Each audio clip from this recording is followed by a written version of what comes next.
يعلم فسبحان الذي لا يحصى امتنانه باللسان ولا بالقلم ونشهد أن لا إله إلا الله وحده لا شريك له ونشهد أن سيدنا وسندنا وحبيبنا وحبيب ربنا وطبيبنا وطبيب قلوبنا وأولانا ومولانا محمدا عبد الله ورسوله أرسله الله تعالى بالحق بشيرا ونذيرا وداعيا إلى الله بإذنه سراجا وقمرا منيرا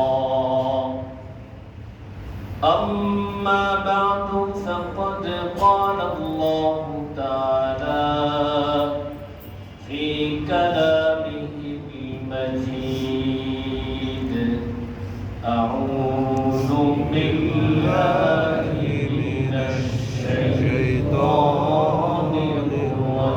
الرجيم بسم الله الرحمن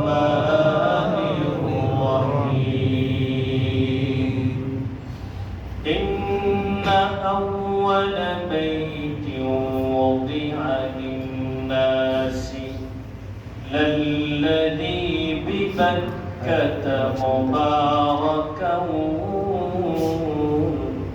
وهدى للعالمين وقال تعالى في شان حبيبه مخبرا وآمرا إن الله وملائكته يصلون على النبي يا أيها الذين آمنوا صلوا عليه وسلموا تسليما اللهم صل على محمد وعلى آل محمد كما صليت على إبراهيم وعلى آل إبراهيم إنك حميد مجيد اللهم بارك على محمد وعلى آل محمد كما باركت على إبراهيم وعلى آل إبراهيم إنك حميد مجيد کہے میرے مسکن حوالی کعبہ بنی میرے مدفن دیار مدینہ بلغ العلا بکمالہ کشف الدجى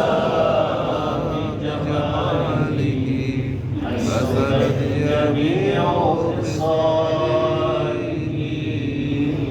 صلوا عليه وآله একটু জিকির করি লা ইলাহা ইল্লাল্লাহ লা ইলাহা ইল্লাল্লাহ লা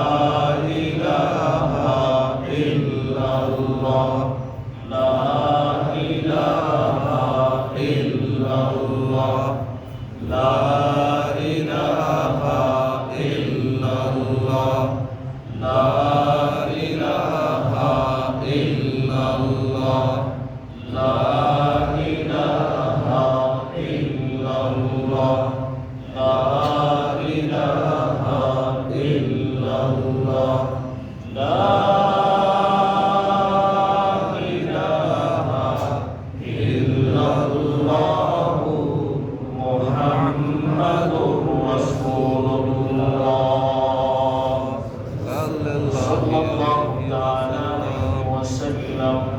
سبحانك لا علم لنا إلا ما علمتنا إنك أنت العليم الحكيم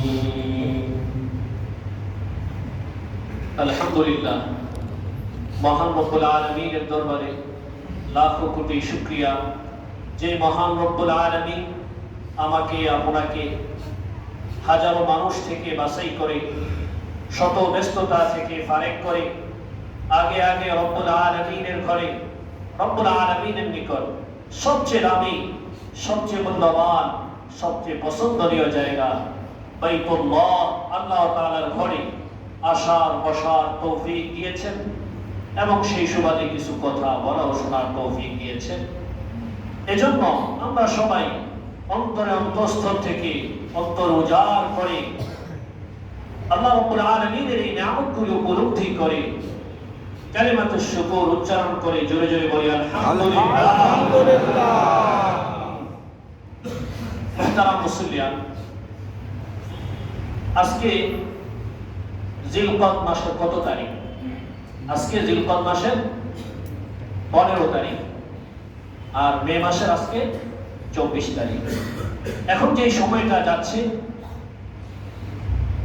আমাদের মুসলমানদের জন্য বড় দামি বড় মূল্যবান সময় চলে যাচ্ছে। আমাদের গোটা পৃথিবী থেকে গোটা বিশ্ব থেকে মুসলমানেরা দলে দলে বাইতুল্লাহর পানে রওনা হয়ে যাচ্ছে আর সবার সমানে এক কথা লব্বাইক আল্লাহুম্মা লব্বাইক লব্বাইক লা শারীকা লাক লব্বাইক ইন্নাল হামদা ওয়ান নি'মাতা লাক ওয়াল মুলক লা শারীকা লাক।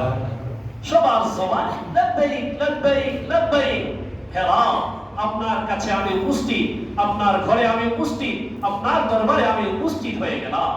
সবার মনে সবার জবানে এক কথা এক বাক্য, সবাই একে একে গোটা পৃথিবী থেকে বাইতুল্লাহকে কেন্দ্র করে আল্লাহ রাব্বুল আলামিনের সন্তুষ্টির জন্য মুসলমানেরা দলে দলে ঝাঁকে ঝাঁকে সেই বাইতুল্লাহ মানে সমবেত হচ্ছে। এই সময়টা বড় দামি সময় আমাদের জন্য, যেই বাইতুল্লাহকে কেন্দ্র করে আমাদের ইসলামের অন্যতম একটি বিধান হজ পরিচালিত হয়ে থাকে। সেই বাইতুল্লাহ, সেই আমাদের প্রাণের সেই ঘর, আল্লাহ রাব্বুল আলামিনের ঘর। এই বিষয়ে আমাদের কিছু জানা দরকার আছে না নাই বলেন? এই বাইতুল্লাহ সম্পর্কে সংক্ষেপে কিছু কথা বলবো। সংক্ষেপে বাইতুল্লাহর ইতিহাস সংক্ষেপে ইনশাআল্লাহ আপনাদের সামনে উপস্থাপন করার চেষ্টা করব। আল্লাহ রাব্বুল আলামিন আমাকে কথাগুলো সুন্দরভাবে গুছিয়ে আপনাদের সামনে উপস্থাপন করা এবং আপনারাও মনোযোগ সহকারে শ্রবণ করাই বাইতুল্লাহর মহব্বত, বাইতুল্লাহর ভালোবাসা অন্তরে পোষণ করে আল্লাহ রাব্বুল আলামিনের সন্তুষ্টি অর্জন করার তৌফিক দান করুন সবাই আমিন। হাদিসের মধ্যে এসেছে সাহাবী হযরত আব্দুল্লাহ ইবনে আব্বাস রাদিয়াল্লাহু তাআলা বর্ণনা করেন এই বাইতুল্লাহ, এই কাবা, এই ঘরটি আল্লাহ রাব্বুল আলামিন পৃথিবীর মধ্যে সর্বপ্রথম সৃষ্টি করেছেন। বলেন সুবহানাল্লাহ। শুধু তাই নয়, কোরআনে কারীমের সূরা আলে ইমরানে আল্লাহ রাব্বুল আলামিন জানায় দেন যে এই বাইতুল্লাহ কোনো সাধারণ ঘর নয়, এই বাইতুল্লাহ আমি আমার আল্লাহর ঘর। শুধু তাই নয়, পৃথিবীর মধ্যে সর্বপ্রথম যেই ঘরটা নির্মিত হয়েছে, সর্বপ্রথম যেই ঘরটার ভিত্তি স্থাপন করা হয়েছে, সেই ঘর যেটা সেটা হলো আমার ঘর বাইতুল্লাহ। আল্লাহ রাব্বুল আলামিন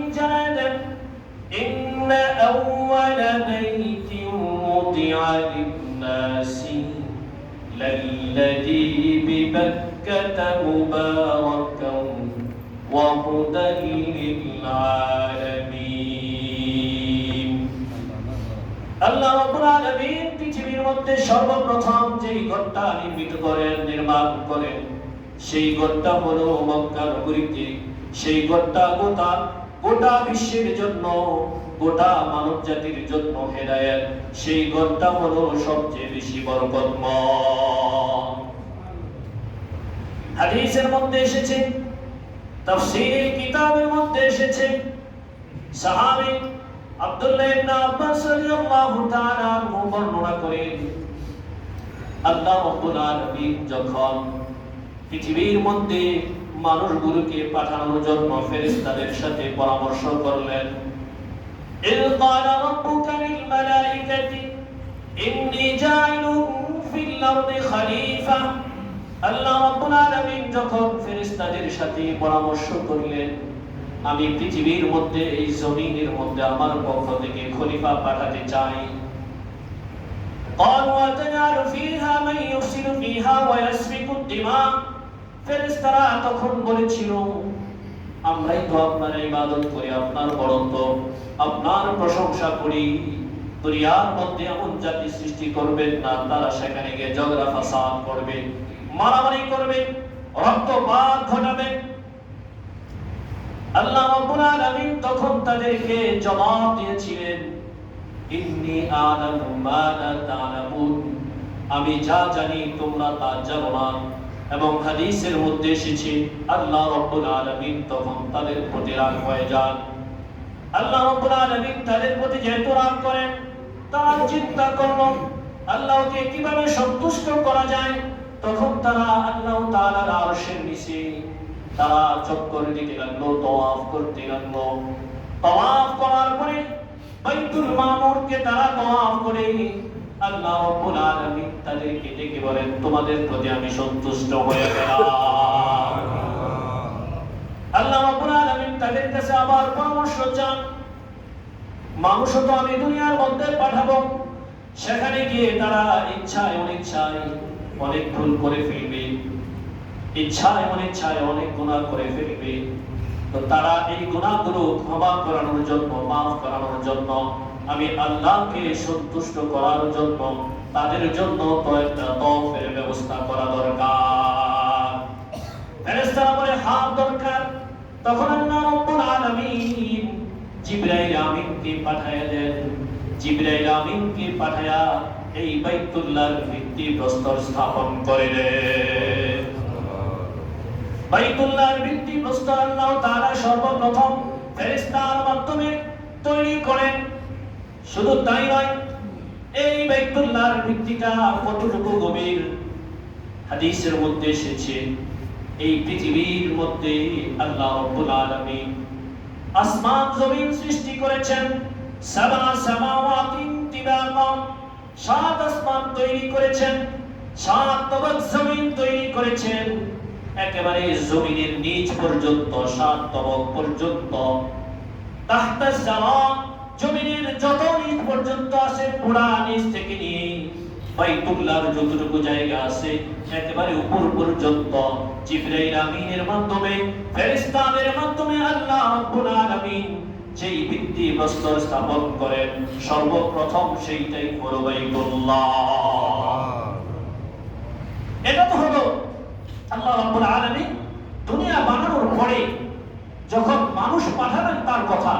কিন্তু এই পৃথিবী, এই জমিনকে আল্লাহ রাব্বুল আলামিন সৃষ্টি করলেন, তার ইতিহাসটা সংক্ষেপে একটু শুনে নেই। আল্লাহ রাব্বুল আলামিন এই পৃথিবীকে যখন সৃষ্টি করলেন, তার আগে এই জায়গাগুলোতে ছিল শুধু পানি আর পানি। উপরে আল্লাহ রাব্বুল আলামিনের আরশ আর নিচে পানি। ওয়া কানা আরশুহু আলাল মা, ওই সময় এই জায়গাগুলোর মধ্যে জমিন ছিল না, আসমান ছিল না, মহাজগৎ বিশ্ব ছিল না, সৌরজগৎ বলতে কিছুই ছিল না। আল্লাহ রাব্বুল আলামিন শুধু পানির মধ্যে তখন বাতাস সৃষ্টি করলেন। বাতাস সৃষ্টি করার পরে বাতাসকে আদেশ দিলেন, তুমি প্রবাহিত হও। বাতাস যখন পানির উপর প্রবাহিত হইতে লাগলো, বাতাসের কারণে পানির মধ্যে ঢেউ তৈরি হয়। ঢেউ তৈরি হওয়ার পরে সেখান থেকে কিছু ফেনা জমে যায়। ফেনা জমে যেই জায়গাটার মধ্যে একত্রিত হয় সেই জায়গাটাই হলো বাইতুল্লাহ। ফেনাগুলো জমে যায়, জমতে জমতে একটা জায়গায় একটু শক্ত হয়ে যায়, এভাবে আস্তে আস্তে দ্বীপের মতো হয়ে যায়।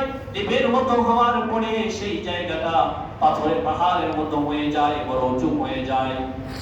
এভাবে আল্লাহ রাব্বুল আলামিন এই পৃথিবীকে সৃষ্টি করে দিলেন। বলেন সুবহানাল্লাহ। এই পৃথিবী সৃষ্টি করলেন আল্লাহ রাব্বুল আলামিন। সৃষ্টি করার পরে যেহেতু এই পৃথিবীকে আল্লাহ রাব্বুল আলামিন পানির উপর তৈরি করেছেন, পানির উপর কোনো জিনিস স্থির থাকে না, সব জিনিস খালি হেলে দুলে যায়। আমরা সাগরের মধ্যে, নদীর মধ্যে যদি খালি নৌকা দেখি তাহলে সেটা সামান্য ঢেউর মধ্যে নড়াচড়া শুরু হয়ে যায়। এই জন্য আল্লাহ রাব্বুল আলামিন এই পৃথিবীকে স্থির করার জন্য পৃথিবীর বিভিন্ন জায়গায় পাহাড় তৈরি করে দিলেন। আল্লাহ রাব্বুল আলামিন কোরআনে কারীমে ইরশাদ করেন, ওয়াল জিবালা আওতাদা, এই জমিনের মধ্যে আমি পাহাড়গুলোকে, পর্বতমালাগুলোকে আমি পেরেকের মতো তৈরি করে দিলাম। আল্লাহ রাব্বুল আলামিন এই পৃথিবীকে বানানোর পরে যখন মানুষ এই পৃথিবীতে পাঠাবেন, ফেরেশতাদের সাথে পরামর্শ করলেন। পরামর্শ করার পরে ফেরেশতারা পরামর্শ দেওয়ার পরে আল্লাহ রাব্বুল আলামিন বাইতুল্লাহ নির্মাণ করেন। এই ঘরের ভিত্তিপ্রস্তর স্থাপন করে, এখন যেমন আমরা বাইরিং করার পরে দীর্ঘদিন পরে সেখানে বাড়ি করি, আল্লাহ রাব্বুল আলামিন সেখানে বাইরিং করে নিলেন। আল্লাহ রাব্বুল আলামিন এই ঘরটা কেন তৈরি করলেন? যে দুনিয়ার মধ্যে মানুষ যাবে, এই দুনিয়ার মধ্যে মানুষ গিয়ে অন্যায় করবে, পাপ করবে, ইচ্ছায় অনিচ্ছায় অনেক গুনাহ করে ফেলবে। গুনাহ করার পর তার গুনাহগুলো ক্ষমা করার জন্য চিন্তা করে দেখেন, পৃথিবীর সৃষ্টির পর আমি আপনি এখনো দুনিয়াতে আসি নাই, আমার আপনার জন্মের পূর্বে হাজার হাজার বছর পূর্বে আমার গুনাহ হয়ে যাবে, আমার অন্যায় হয়ে যাবে। আল্লাহ রাব্বুল আলামিন কত দয়ালু, কত মায়াবী। আল্লাহ রাব্বুল আলামিনের দয়া কত বেশি। আমি আপনি গুনাহ করব, সেই গুনাহগুলোকে মাফ করায়া আমি আপনি যেন জান্নাতি হয়ে যেতে পারি, আমার আপনার সৃষ্টি হাজার বছর পূর্বেই আল্লাহ তাআলা সেই ব্যবস্থা করে দিয়েছে। সুবহানাল্লাহ। আল্লাহ রাব্বুল আলামিন কত দয়াবান যে আমার আপনার গুনাহ হবে, ভুল হবে, ভুল কিভাবে আমি আপনি সংশোধন করে মাফ করিয়ে নিজেকে শ্রেষ্ঠ বানিয়ে জান্নাতি হতে পারি, সেই ব্যবস্থা, সেই চিন্তা ভাবনা, সেই পরিকল্পনা রব্বুল আলামিন এত আগেই আমার আপনার জন্য করে রেখেছেন। বলেন সুবহানাল্লাহ। তো আল্লাহ রাব্বুল আলামিন তারপরে যখন হযরত আদম আলাইহিস সালামকে সৃষ্টি করলেন, আদম আলাইহিস সালামকে সৃষ্টি করার জন্য ফেরেশতাদেরকে পাঠাইলেন, জিবরাইল আমিনকে পাঠাইলেন, একে একে সব ফেরেশতাদেরকে পাঠাইলেন এই পৃথিবীর মধ্যে, এই পৃথিবী থেকে, এই জমিন থেকে মাটি নেওয়ার জন্য। কিন্তু একে একে সব ফেরেশতারা আসার পরে মাটি চায়, জমিন দেয় না। এই জমিন মাটি দেয় না। পরবর্তীতে মালায়েক সাইয়্যিদুল মালায়েকা আজরাইল তিনি এসে থাবা দিয়ে জমিনের চামড়াটা তুলে নিয়ে যান। সেখান থেকেই আল্লাহ রাব্বুল আলামিন আদম আলাইহিস সালামকে তৈরি করেন। এই চামড়ার একটা অর্থ হচ্ছে আদিম শব্দ, যার অর্থ হচ্ছে চামড়া। যেহেতু এই পৃথিবীর চামড়া থেকে আদম আলাইহিস সালামকে তৈরি করা হয়েছে, এই জন্য ওনার নাম রাখা হয়েছে আদম। আর আমরা যেহেতু তার বংশধর, এই জন্য আমাদেরকে বলা হয় বনু আদম, আদম সন্তান। আল্লাহ রাব্বুল আলামিন তারপরে হযরত আদম আলাইহিস সালামকে যখন পৃথিবীতে পাঠালেন, আদম আলাইহিস সালাম পৃথিবীর মধ্যে শ্রীলঙ্কায় যেই পাহাড়ের উপর এসে আসমান থেকে অবতরণ করে, সেই জায়গাটা এখনো শ্রীলঙ্কায় আছে। মানুষ দেখার জন্য যায়, বিভিন্ন জন বিভিন্ন সময়ে পর্যটন করার জন্য, সফর করার জন্য, ভ্রমণ করার জন্য যায়। আদম আলাইহিস সালাম জিবরাইল আমিনের মাধ্যমে সেখানে অবতরণ করেন। অবতরণ করার পরে আল্লাহ রাব্বুল আলামিন আদম আলাইহিস সালামকে আদেশ দেন, যান আপনি গিয়ে সেই আমার ঘর বাইতুল্লাহকে তওয়াফ করে আসেন। বলেন সুবহানাল্লাহ। আদম আলাইহিস সালাম বলেন কিভাবে যাব, আমি তো জানি না। আল্লাহ রাব্বুল আলামিন বলেন জানায় দেন যে আপনি হেঁটে হেঁটে আমার সেই ঘরে পৌঁছে যান। জিবরাইল আমিনকে আদেশ করেন আপনিও তার সাথে যাবেন, বাকি আদম যেভাবে ধীরে ধীরে যাবে সেভাবে আপনিও তার সাথে সহযোগী হিসাবে যাবেন, আপনি দ্রুত গতিতে যাবেন না। এভাবেই হযরত আদম আলাইহিস সালাম ধীরে ধীরে হেঁটে হেঁটে একটা সময় সেই মক্কাতুল মুকাররমার বাইতুল্লাহ কাবা প্রান্তরে গিয়ে উপস্থিত হয়ে যান। সেখানে গিয়ে তিনি সেই বাইতুল্লাহকে তওয়াফ করেন। তওয়াফ করার পরে আল্লাহ রাব্বুল আলামিন আদম আলাইহিস সালামকে আদেশ করেন যে ফেরেশতাদের মাধ্যমে এই ঘর আমি নির্মাণ করে দিয়েছি, যে এত মানুষের জন্য এই ঘরটা আমি বানিয়েছি, আপনার সন্তানদের জন্য এই ঘর আমি বানিয়েছি, অতএব আপনি নিজে এই ঘরের নির্মাণ কাজ শুরু করে দেন। আল্লাহ রাব্বুল আলামিন আদম আলাইহিস সালামের মাধ্যমে কেন এই কাজটা করাইলেন? কারণ আদম আলাইহিস সালাম বনু আদম ফেরেশতাদের চেয়েও হাদিসের মধ্যে এসেছে শ্রেষ্ঠ। ফেরেশতাদের মধ্যে যারা শ্রেষ্ঠ শ্রেষ্ঠ ফেরেশতা তাদের চেয়েও আল্লাহ রাব্বুল আলামিনের পক্ষ থেকে প্রেরিত যেই নবীরা আছে তারা শ্রেষ্ঠ। ফেরেশতাদের মধ্যে যারা সাধারণ ফেরেশতা তাদের চেয়েও মানুষের মধ্যে যারা সাধারণ মানুষ তারা শ্রেষ্ঠ। এজন্য আল্লাহ রাব্বুল আলামিন আদম আলাইহিস সালামকে বললেন আমি আপনার মাধ্যমে এই ঘরের নির্মাণ কাজ করাইতে চাই। আদম আলাইহিস সালাম এই ঘরের নির্মাণ কাজ করার জন্য কিভাবে কাজ করবেন আল্লাহ রাব্বুল আলামিনের পক্ষ থেকে আদেশ হয়ে গেল। 5টি পাহাড় আছে। পৃথিবী সৃষ্টি করার পরে আল্লাহ রাব্বুল আলামিন এই পৃথিবীর মধ্যে স্থির করার জন্য পাহাড়গুলো তৈরি করেছেন। বললেন যে 5টি পাহাড় থেকে আপনি পাথর নিয়ে এই বাইতুল্লাহ নির্মাণ করবেন। 5টি পাহাড়, একটি হচ্ছে মক্কাতুল মুকাররমায় হেরা পর্বত, হেরা পাহাড়, আরেকটি হচ্ছে সিনাই পর্বত। আল্লাহ রাব্বুল আলামিন মুসা আলাইহিস সালামের সাথে যেই পাহাড়ের মধ্যে কথা বলতেন, মুসা আলাইহিস সালাম যেই পাহাড়ে উঠে আল্লাহ রাব্বুল আলামিনের সাথে কথা বলতেন সেই পাহাড়টি হচ্ছে আরেকটি পাহাড়। আরেকটি পাহাড় হচ্ছে যোদি পর্বত, যোদি পাহাড়, যেই পাহাড়টির মধ্যে নূহ আলাইহিস সালামের নৌকা গিয়ে শেষমেশ অবস্থান করে। ওয়াস্তাওয়াতা আলাল জুদি, আরেকটি পাহাড় হচ্ছে রুহরান পাহাড় যেটা সিরিয়ার মধ্যে অবস্থিত। আরেকটি পাহাড় হচ্ছে জিদা। এই 5টি পাহাড় থেকে পাথর কিনে বাইতুল্লাহ নির্মাণ করার জন্য আদেশ করেন। আদম আলাইহিস সালাম জানতে চান আল্লাহ আমি কিভাবে এত দূর থেকে মক্কাতুল মুকাররমায় থেকে এত দূর থেকে পাথর এনে কিভাবে নির্মাণ করব? আল্লাহ রাব্বুল আলামিন ফেরেশতাদের মাধ্যমে আদম আলাইহিস সালামকে জানায় দেন আপনার সহযোগিতা করবে ফেরেশতারা। ফেরেশতারা এখান থেকে বিভিন্ন জায়গা থেকে পাথর এনে দিবে আর আপনি এই ঘরটা নির্মাণ করে নেবেন। ফেরেশতারা কিভাবে পাথরগুলো আনে? আদম আলাইহিস সালামের পাশে দাঁড়িয়ে যায়। আদম আলাইহিস সালামের আদেশে তারা আল্লাহ রাব্বুল আলামিনের হুকুমে তারা সেখান থেকেই দাঁড়িয়ে সেই দূর থেকে পাথরগুলো এনে দেন। আদম আলাইহিস সালাম তখন এই বাইতুল্লাহ নির্মাণ করে ফেলে। আল্লাহ রাব্বুল আলামিন আদেশ করেন এই ঘরকে আপনি আবার তওয়াফ করেন। তারপরে তিনি এই ঘরকে আবার তওয়াফ করেন। তওয়াফ করার পরে তিনি শ্রীলঙ্কা আবার ফিরে আসেন। এই জন্য হাজিরা যখন বিদায়ী তওয়াফ যেটাকে বলা হয়, আদম আলাইহিস সালাম ওই সময় বিদায়ী তওয়াফ করে আবার চলে আসেন। আদম আলাইহিস সালাম তার জীবনে শ্রীলঙ্কায় থাকা অবস্থায় 40 বার পায়ে হেঁটে গিয়ে বাইতুল্লাহ তওয়াফ করেছেন। শুধু তাই নয়, ওই সময় তিনি যেই গিয়েছেন এভাবে যান নাই, কোনো বাহনে করে যান নাই, পায়ে পায়ে হেঁটেই তিনি গিয়েছেন। এখন তো আমাদের জন্য ব্যবস্থা হয়ে গেছে, কত সুন্দর ব্যবস্থা, কত আয়োজন। একটু চিন্তা করেন যে পায়ে হেঁটে এই উপমহাদেশ থেকে সেখানে যাওয়াটা কত হাজার মাইল পায়ে হেঁটে গিয়েছে। আর 100 থেকে 200 বছর আগেই তো আমরা খোঁজ খবর নিলে অনেকে দেখি এমন শুনি যে পায়ে হেঁটে তিনি হজ করেছিলেন। আবার অনেকে জাহাজে করে 3 মাস 4 মাস 5 মাস লেগেছে। তো কতটা কঠিন ছিল আল্লাহ রাব্বুল আলামিন। ইতিহাস শোনানোর অর্থ এটা নয় যে শুধু ইতিহাস জানা, চিন্তা বিষয় আছে এখানে যে পায়ে হেঁটে একজন নবী আল্লাহ রাব্বুল আলামিন তাকে আদেশ করেছেন তিনি একবার নয় দুইবার নয় 40 বার পায়ে হেঁটে এই উপমহাদেশ থেকে শ্রীলঙ্কা থেকে সেই বাইতুল্লাহ সেই মক্কা নগরীতে গিয়েছেন তিনি। চিন্তার বিষয়। আজকে যদি আমাকে আপনাকে বলা হয় যে পায়ে হেঁটে গিয়ে আমরা হজ করতে হবে, এখন এত সুন্দর ব্যবস্থাপনা, তারপরেও আর্থিকভাবে চিন্তা করার কারণে আর্থিক দিকে আমি আপনি চিন্তা করে যাই না।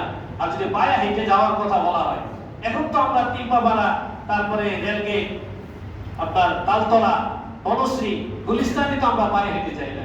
বাইতুল্লাহ তো অনেক দূরের কথা, কি বলেন? এখন যদি আমরা এক জায়গায় তার একটু যাবো, কোরআন বাজারে যাবো, তারপর বাসা থেকে নেমে কি বলি, এই রিক্সা। চিন্তা করার বিষয় যে কতটা কষ্ট তারা করেছে, কতটা ত্যাগ তাদের আছে এখানে। আল্লাহ রাব্বুল আলামিনের হুকুম মানার জন্য কি পরিমাণ আত্মত্যাগ করতে হয়, কি পরিমাণ পরিশ্রম করতে হয়, কি পরিমাণ কষ্ট করতে হয়, এগুলো যুগে যুগে আম্বিয়ায়ে কেরাম, সাহাবায়ে কেরাম, ওলামায়ে কেরাম আমাদেরকে দেখিয়ে গেছে। ইতিহাস শুধু শোনার জন্য নয়, সেখান থেকে শিখার আছে অনেক কিছু। হযরত আদম আলাইহিস সালাম বাইতুল্লাহ নির্মাণ করেন সর্বপ্রথম ফেরেশতারা, তারপরে আদম আলাইহিস সালাম, তারপরে নির্মাণ করেন, তারপরে দীর্ঘদিন চলে যায় আদম সন্তান শীস আলাইহিস সালাম। আল্লাহর পয়গম্বর হযরত শীস তিনি বাইতুল্লাহ নির্মাণ কাজ করেন। তারপরে হযরত নূহ আলাইহিস সালাম তিনি দীর্ঘ 950 বছর আল্লাহ রাব্বুল আলামিনের দিকে মানুষকে দাওয়াত দেন। দীর্ঘদিন দাওয়াত দেওয়ার পরে মানুষ ঈমান আনে না। চিন্তা করার বিষয়, 950 বছর তিনি দাওয়াত দিয়েছেন, মানুষ ঈমান আনে না। এক বর্ণনা অনুযায়ী 40 জন, অন্য বর্ণনা অনুযায়ী 80 জন লোক মাত্র ঈমান এনেছে। হিসাব করলে দেখা যায় বছরে একজনও পড়ে না। 100 বছরে কয়জন পড়ে? 10 জনের মতো পড়ে বা 5 জনের মতো পড়ে। এমন তো 950 বছর দাওয়াত দিয়েছেন।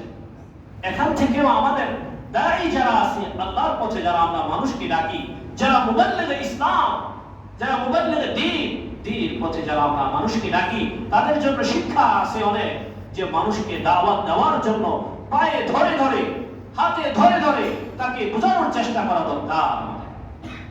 আজকে অনেক সময় আমরা দেখি তাবলীগ ওয়ালা যারা আছেন আমাদেরকে যায় বলে, ভাই একটু আসেন, কত নরম করে বলে, ঠিক না? যে যদি একটু আসতেন ভালো হইতো, কত নরম করে বলে। এটা কার শিক্ষা? সেই নবীদের শিক্ষা, যে আমরা যে মানুষকে দাওয়াত দেওয়ার জন্য আমি আমার চেষ্টা করে যাব, আমি আমার মেহনত করে যাব, আমার ফলাফল কি আসলো সেটা আল্লাহ রাব্বুল আলামিন দেখবেন আমার অন্তরে কি। এখন তো আমাদের অবস্থা হয়ে গেছে যে আমরা কিছুক্ষণ মানুষকে নামাজের জন্য ডাকার পরে, কিছু সময় মানুষকে ভালো কথা বলার পরে না মানলে আমরা তার প্রতি রাগান্বিত হয়ে যাই, তাকে অভিশাপ দিতে থাকি, তাকে খারাপ কথা বলতে থাকি, তাকে গুমরাহ বলতে থাকি। না, চিন্তা করা দরকার। হযরত নূহ আলাইহিস সালাম দীর্ঘদিন দাওয়াত দিলেন। দাওয়াত দেওয়ার পরে মানুষগুলো ঈমান আনে না। আল্লাহ রাব্বুল আলামিন আদেশ করেন, আপনি একটা নৌকা নির্মাণ করেন, নৌকা বানান। নৌকা বানানোর পরে আল্লাহ রাব্বুল আলামিন গোটা পৃথিবীতে প্লাবন, মহাপ্লাবন তৈরি করে দিলেন।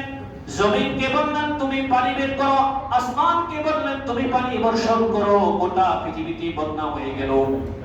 শুধুমাত্র যারা নূহ আলাইহিস সালামের কিস্তির মধ্যে, নৌকার মধ্যে অবস্থান করেছে, তারা সারা পৃথিবীর মধ্যে যারা ছিল সব ধ্বংস করে দেন কে? নূহ আলাইহিস সালামের নৌকা এই প্লাবনের মধ্যে, এই ঝড়ের মধ্যে, বৃষ্টির মধ্যে, পানির মধ্যে চলতে চলতে চলতে চলতে মক্কা নগরীতে চলে আসে। হঠাৎ নূহ আলাইহিস সালাম আশ্চর্য হয়ে যান। তিনি দেখতে পান যে এই জায়গায় আসার পরে অটোমেটিকলি কুদরতি ভাবে এই নৌকাটা এই জায়গাটাকে প্রদক্ষিণ করতেছে, তাওয়াফ করতেছে। সুবহানাল্লাহ। তিনি দেখতে পান যে এই জায়গাটাকে আসার পরে অটোমেটিকলি নৌকা কি করতেছে? তাওয়াফ করতেছে, চক্কর দিতেছে।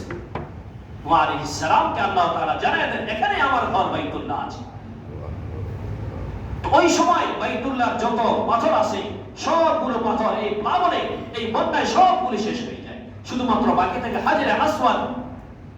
এই হাজরে আসওয়াদটাকেও আল্লাহ রাব্বুল আলামিনের কুদরতে, আল্লাহ রাব্বুল আলামিনের আদেশে জাবালে আবি কুবাইস নামে একটা পাহাড় আছে, ওই পাহাড়টা সেটাকে গিলে সেটাকে আল্লাহ রাব্বুল আলামিনের হুকুমে সেটা হেফাজত করে নেয়। পরবর্তীতে হযরত ইব্রাহিম আলাইহিস সালাম যখন আসে, তখন আল্লাহ রাব্বুল আলামিন কুদরতি ভাবে আবার সেই পাথরটা সেখানে পৌঁছায় দেন। সুবহানাল্লাহ। চিন্তার বিষয়। তারপরে নূহ আলাইহিস সালামের এই নৌকা যখন যাইতে যাইতে যদি পর্বতে গিয়ে অবস্থান করার পরে এই ঘরের জীর্ণশীর্ণ অবস্থা হয়ে যায়। চিন্তা করা দরকার, বোঝা দরকার, ঘরের উপরে যদিও শেষ হয়ে গেছে, কিন্তু এই ঘরের ভিত্তি তো এখনো সেই জমিনের নিচ পর্যন্ত রয়ে গেছে। ইব্রাহিম আলাইহিস সালাম, তারপরে আল্লাহ রাব্বুল আলামিনের হুকুমে ইব্রাহিম আলাইহিস সালাম এবং যাবিহুল্লাহ ইসমাঈল আলাইহিস সালাম, তারা দুই বাপ বেটা আল্লাহ রাব্বুল আলামিনের পয়গম্বর এই ঘরের নির্মাণ কাজ করেন। এই ঘরের নির্মাণ কাজ তারা করার পরে দীর্ঘদিন চলে যায়। তারপরে কওমে আমালেকা সম্প্রদায় এই ঘরের নির্মাণ কাজ করে। এই আমালেকা সম্প্রদায় বড় শক্তিশালী জাতি ছিল। তারাও নির্মাণ করার পরে দীর্ঘদিন চলে যাওয়ার পরে জুরহুম সম্প্রদায় এই ঘরের নির্মাণ কাজ করেন। তারপরে কুসাই ইবনে কিলাব এই ঘরের নির্মাণ কাজ করেন। তারপরে মুজার এই ঘরের নির্মাণ কাজ করেন। তারপরে রাসূলুল্লাহ সাল্লাল্লাহু আলাইহি ওয়াসাল্লামের নবুয়তির পূর্বে যখন রাসূল গোটা আরবের মধ্যে আল আমিন হিসেবে প্রসিদ্ধ, ওই সময় কুরাইশরা একবার চিন্তা করলো এই বাইতুল্লাহকে নির্মাণ করা দরকার। ইব্রাহিম আলাইহিস সালাম যেইভাবে এই বাইতুল্লাহ নির্মাণ করেছিলেন, ঘরটা যেহেতু জীর্ণশীর্ণ হয়ে গেছে, দীর্ঘদিন হওয়ার কারণে অনেক দিক দিয়ে ভেঙে গেছে। কুরাইশরা চিন্তা করলো এই ঘরকে আমরা নির্মাণ করব, কিন্তু নির্মাণ করার জন্য তাদের যে অর্থ লাগবে হালাল পয়সা দিতে হবে, হারাম টাকা দেওয়া যাবে না। হালাল পয়সা জমা করতে একটা সময় দেখা যায় যে পরিমাণ অর্থ তাদের হয়েছে, ওই পরিমাণ অর্থ দিয়ে পুরাটা ঘর নির্মাণ করা যাবে না। এখান থেকে আমাদের শিক্ষা যে তারা কাফের ছিল, কিন্তু তাদের অন্তরে কি চিন্তা যে আল্লাহর ঘর আমি নির্মাণ করব, আল্লাহর ঘরে আমি দান করব নির্মাণ কাজের জন্য। আমার হারাম টাকা, অন্যায়ের টাকা, আত্মসাতের টাকা, জুলুমের টাকা সেখানে আমি ব্যবহার করব না। বলেন সুবহানাল্লাহ। তো তাদের যে টাকা ওই সময় হয়েছিল, অর্থ হয়েছিল, ওই অর্থ দিয়ে তারা পুরোটা ঘর নির্মাণ করতে পারে নাই। সামান্য কিছু 3 ভাগে 4 ভাগে 1 ভাগ বাকি রয়ে গিয়েছে, যেটাকে এখন আমরা কি বলে থাকি, হাতিমে কাবা বলি। এই জায়গাটা ওই তাদের যে পরিমাণ টাকা হয়েছে ওইটাতে তারা নির্মাণ করছে, এই জায়গাটা এরপরে বাকি রয়ে গেছে, এই জায়গাটা নির্মাণ করতে পারে না। এই তারা যখন এই চিন্তা করে নির্মাণ করবে, ওই সময় তাদের সব ঠিক। এখন এই ঘরের পাথরটা, ভিত্তি প্রস্তরটা কে করবে, এটা নিয়ে তাদের মধ্যে দ্বন্দ্ব হয়ে যায়। যখন তাদের মধ্যে দ্বন্দ্ব হয়ে যায়, কেউ কাউকে ছাড় দেয় না, ঘোষণা দিয়ে দেয় যে আমরা কেউ করব না, সবাই রাতে এখানে অবস্থান করি, সকালবেলা সর্বপ্রথম যে এই জায়গার মধ্যে উপস্থিত হবে সেই সিদ্ধান্ত দিবে, তার সিদ্ধান্ত অনুযায়ী আমরা সামনের কাজ এগিয়ে যাব। আল্লাহ রাব্বুল আলামিনের কুদরত, আল্লাহ রাব্বুল আলামিনের কি কারিশমা! সর্বপ্রথম সকালবেলা যেই ব্যক্তিটা সেখানে অবস্থান করেন, উপস্থিত হয়ে যান, যিনি সর্বপ্রথম সেখানে হাজির হন, তিনি আর কেউ নয়, তিনি হলেন আরবের সকলের একজন, যিনি আল আমিন, আল্লাহ রাব্বুল আলামিনের সবচেয়ে প্রিয় বান্দা, সারা কায়নাতের মধ্যে সর্বশ্রেষ্ঠ ব্যক্তি, রাহমাতাল লিল আলামিন উপস্থিত হয়ে যান। মুহাম্মদুর রাসূলুল্লাহ সাল্লাল্লাহু আলাইহি ওয়াসাল্লাম যখন উপস্থিত হয়ে যান, তখন রাসূল সাল্লাল্লাহু আলাইহি ওয়াসাল্লাম সিদ্ধান্ত দিলেন যে তোমরা সবাই চতুর্দিক দিয়ে ধরো, এই পাথরটা আমি নিজেই স্থাপন করে দেই। এই কুরাইশরা যখন এই নির্মাণ করে, দেখেন আল্লাহ কি কুদরত, আল্লাহ রাব্বুল আলামিন রাসূলের মাধ্যমে এই কাজটা করাবেন। এইজন্য তাদের মধ্যে কেমন হয়ে গেল, পরে রাসূলই সিদ্ধান্ত দিয়ে দিলেন, তারাও খুশি। এদিকে আল্লাহ রাব্বুল আলামিন এই ঘরের নির্মাণ কাজে রাসূলকেও অংশগ্রহণ করায় নিলেন। বলে সুবহানাল্লাহ। রাসূল সাল্লাল্লাহু আলাইহি ওয়াসাল্লাম এই যে নির্মাণ কাজটা হয়েছিল, যেহেতু কিছু জায়গা খালি ছিল, এই জায়গাটার মধ্যে নির্মাণ করা যায় না, একটু জায়গা খালি। আপনার আমারও তো মনে এমন একটা আসতে পারে যে যেই জায়গাটার মধ্যে আগে নির্মাণ ছিল, আগে এই জায়গার মধ্যে ঘরটা ছিল, এখন টাকার কারণে আমি করতে পারি নাই, পরবর্তীতে কখনো যদি টাকা পয়সা হয় তাহলে আমি ওই জায়গাটার মধ্যে ঘরটা বানিয়ে নেব। তো রাসূল সাল্লাল্লাহু আলাইহি ওয়াসাল্লামের মৃত্যুর আগে আম্মা জান হযরত আয়েশা রাদিয়াল্লাহু আনহার কাছে এক রাতে তিনি বলেছিলেন, আমার মন চায়, আমার দিল চায় যে এই জায়গাটা খালি পড়ে আছে। ইব্রাহিম আলাইহিস সালাম আমাদের পিতা, তিনি এখানে ঘরটা নির্মাণ করে গেছেন। ওনার যে স্ট্রাকচার ছিল, ওনার যে ঘরের যে সাইজ ছিল, যে সিস্টেম ছিল, সেভাবে আমি করব। কারণ তখন এখন তো দরজা একটা, ওনার ইচ্ছা ছিল যে দুইটা দরজা থাকবে, এক দরজা দিয়ে আমার উম্মতেরা প্রবেশ করবে, সেখানে নামাজ পড়বে, সেই নামাজ পড়ে আরেক দরজা দিয়ে বের হয়ে যাবে। বলেন সুবহানাল্লাহ। রাসূল সাল্লাল্লাহু আলাইহি ওয়াসাল্লামের মনে এই ইচ্ছা, একটা আশা ছিল। রাসূল সাল্লাল্লাহু আলাইহি ওয়াসাল্লাম আর করতে পারেন নাই। হ্যাঁ, মক্কা বিজয়ের পরে রাসূলের মনে একটা ইচ্ছা এসেছিল যে আমি এই ঘরটাকে আবার নতুন করে ভেঙে নির্মাণ করি। কিন্তু তখন আবার ওনার মনে আসবে যে না, এখন তো মক্কার মানুষগুলো নতুন করে মুসলমান পেয়েছে, এখন যদি আমি শুধু এই ঘরটা ভাঙি তারা মনে কষ্ট পাবে, তারা ভুল বুঝবে। এই জন্য তিনি আর তখন এটা করেন নাই।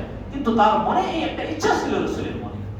আম্মা জান আয়েশা রাদিয়াল্লাহু তাআলা আনহা পরে যখন এই কথাগুলো সাহাবায়ে কেরামের কাছে জানালেন, সাহাবী আব্দুল্লাহ ইবনে জুবাইর রাদিয়াল্লাহু তাআলা আনহু পরবর্তীতে তিনি এই ঘরটা নির্মাণ করলেন হযরতে ইব্রাহিম আলাইহিস সালাম যেভাবে নির্মাণ করেছিলেন। ইব্রাহিম আলাইহিস সালামের নির্মাণ অনুযায়ী, আল্লাহ রাসূলের ইচ্ছা অনুযায়ী তিনিও ঘরটা নির্মাণ করেন। কিন্তু জালিম শাসক হাজ্জাজ ইবনে ইউসুফ সে আরদার সাহাবী আব্দুল্লাহ ইবনে জুবাইরকে হত্যা করে এবং আব্দুল্লাহ ইবনে জুবাইরকে হত্যা করার পরে বাইতুল্লাহর নির্মাণটা আব্দুল্লাহ ইবনে জুবাইর যেভাবে করেছিলেন সেখান থেকে ভেঙে এখন যেভাবে আছে সেভাবে করে নেয়। এভাবে করার পরে দীর্ঘদিন চলে যায়। দীর্ঘদিন চলে যাওয়ার পরে আবার তার পরবর্তীতে যে সমস্ত বাদশারা রাজারা এসেছেন, তারা চিন্তা করলেন, রাসূলের মনে এই চিন্তা ছিল, ইব্রাহিম আলাইহিস সালাম এভাবে তৈরি করেছিলেন, এখন আমরা এভাবে করি। ওনাদের চিন্তাও ঠিক। আবার এদিক থেকে উলামায়ে কেরামের কাছে তারা যখন পরামর্শ চান, ইমাম মালিক রাহমাতুল্লাহি আলাইহি ওনার দরবারে রাজা বাদশারা উপস্থিত হয়ে গেছে, গিয়ে বলতেছেন, আমরা চাই রাসূলের ইচ্ছা হযরত ইব্রাহিম আলাইহিস সালাম যেভাবে ঘরটা নির্মাণ করেছিলেন, আবার রাসূলের ইচ্ছা ছিল এমন যে উম্মতেরা একদিক দিয়ে প্রবেশ করবে, নামাজ পড়ে অপর দিক দিয়ে বের হয়ে যাবে। ইমাম মালিক রাহমাতুল্লাহি আলাইহি তাদেরকে বুঝাইলেন, আপনাদের কথাও ঠিক যে রাসূলের ইচ্ছা অনুযায়ী এভাবে করা দরকার, কিন্তু একটা জিনিস চিন্তার বিষয়, গোটা পৃথিবীতে যদি এভাবে চলতে থাকে, এক রাজা আসবে, তিনি এভাবে নির্মাণ করবেন, তাহলে এর পরবর্তীতে আরেকজন এসে তিনি আবার চিন্তা করবেন বাইতুল্লাহর কাজ করা দরকার, নিজের সৌভাগ্য মনে করে তিনি আবার সেটা ভাঙবেন, আবার গড়বেন, আবার আরেকজন এসে ভাঙবে, আরেকবার আরেকজন এসে গড়বে। এভাবে যদি চলতে থাকে তাহলে অমুসলিমদের কাছে আমাদের এই ঘরটা একটা হাসির বিষয় হয়ে যাবে, একটা সাধারণ বিষয় হয়ে দাঁড়িয়ে যাবে।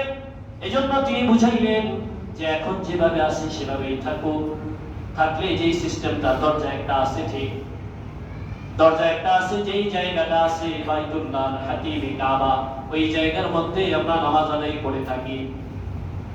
এই ফতোয়া দিলেন যে এখন আর এই ঘরের নির্মাণ কাজ নতুন করে করা যাবে না, বরং কিয়ামত পর্যন্ত এখন যে স্ট্রাকচারের উপর আছে, যে ভিত্তির উপর আছে, কিয়ামত পর্যন্ত এভাবেই বাকি থাকবে। ওনার ফতোয়া উলামায়ে কেরাম একটা সূক্ষ্ম একটা বিষয় এখানে বের করে নিয়ে আসেন যে এখান থেকে এমন সুন্দর একটা সমাধান এসেছে যে আল্লাহ রাব্বুল আলামিন কোরআন মাধ্যমে এটা এই ফতোয়াটা দিয়েছেন যে রাসূল সাল্লাল্লাহু আলাইহি ওয়াসাল্লামের যে ইচ্ছা ছিল যে মানুষ একদিক দিয়ে যাবে, নামাজ পড়বে, আবার বের হয়ে যাবে, সেটাও আদায় হচ্ছে। আবার বাইতুল্লাহ ভাঙ্গা গড়া এই সুযোগটাও আর হয়নি। কেন? যে এখন আমরা যদিও দেখি যে বাইতুল্লাহর এক দরজা, এই দরজা দিয়ে ভিতরে প্রবেশ করা যায়। আচ্ছা বলেন, এই সুযোগটা কি সব আম জনতার আছে? সবার আছে এই সুযোগ? শুধুমাত্র রাজা বাদশারা, বিভিন্ন দেশের রাজ্য প্রধানরা যাই গেলে তাদেরকে এই সুযোগ দেওয়া হয়, সাধারণ মানুষের তো এই সুযোগ নাই। কিন্তু ওই জায়গাটাও যদি নির্মাণ করে ফেলা হইতো, ওই জায়গাটার মধ্যে যদি ঘর নির্মাণ করা হইতো, তাহলে সব সাধারণ মানুষ এই সুযোগটা পেত না, 2-4 জন শুধুমাত্র পেত, রাজা বাদশারা পেত। আল্লাহ রাব্বুল আলামিনের কি হিকমত, আল্লাহ রাব্বুল আলামিন ওনার মাধ্যমে এই ফতোয়া দেওয়ার কারণে বাইতুল্লাহ ভাঙা করা থেকেও বেঁচে গেছে। আবার ওই আল্লাহর ঘরের যে সীমানা আছে, আল্লাহর ঘরের মধ্যে নামাজ পড়ার সুযোগও আমাদের সবাইকে করে দিয়েছে, বলে সুবহানাল্লাহ।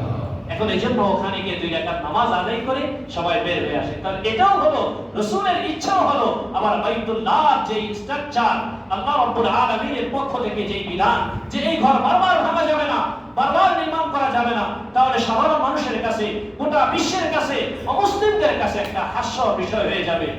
মানুষ এটাকে একটা ঠাট্টা বিদ্রুপ করবে, বারবার ভাঙে, বারবার করে। তো চিন্তার বিষয় যে বাইতুল্লাহ এভাবেই বাইতুল্লাহ নির্মাণ হয়ে যায়।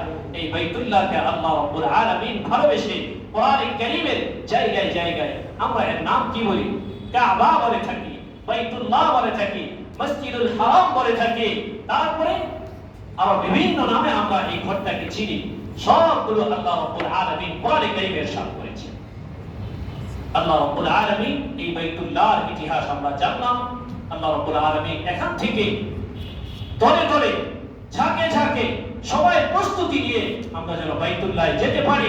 আল্লাহ রাব্বুল আলামিন যেন আমাদের সবাইকে, আমাদের আগামী প্রজন্ম যারা আসবে তাদের সবাইকে যেন সেই বাইতুল্লাহর জিয়ারত নসিব করেন, এবং যারা জিয়ারত করতে পারেন নাই তাদেরকেও যেন নসিব করবেন, যারা করেছেন তারাও যেন বারবার যেতে পারেন, সেই তৌফিক দান করুন সবাই বলে আমিন। ওয়া আখিরু দাওয়ানা আলহামদুলিল্লাহি রাব্বিল আলামিন। আমরা যারা সালাত আদায়